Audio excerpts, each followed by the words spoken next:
अच्छा तो घर में जाके क्या करी है? सृष्टि का रचना करी है। नहीं भैया आज के दिन, नहीं आज के रात बिहार के नाम रचना उचना कब हो जाई इस सम्मान के लिए बड़का भैया अरविंद चमार भैया जी की तरफ से पुरस्कार बहुत बहुत नाम आशीर्वाद के जा रहे अब भाई साहब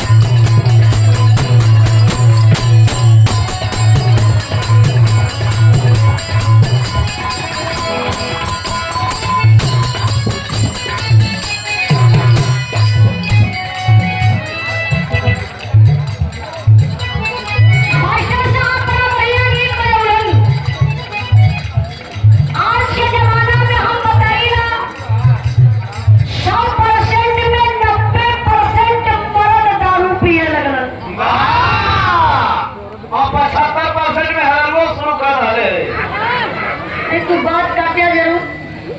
ताकि तो के यहाँ इनाम मिल जाए। सच्चाई बताओ थी ए भैया अपना पिछवा से गरिया कहाँ लेके जात होगा उनके हजास लागल दारू में बजा पौवा का नशा देखिए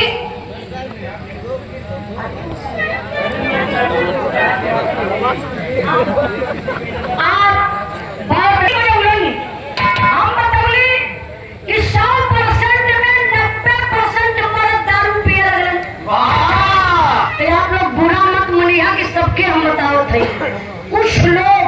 और कुछ में तो कितना छोटे छोटे लड़का भी दारू को आदी हो गए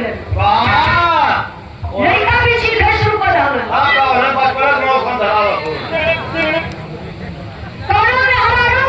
बड़ा शराबी रहल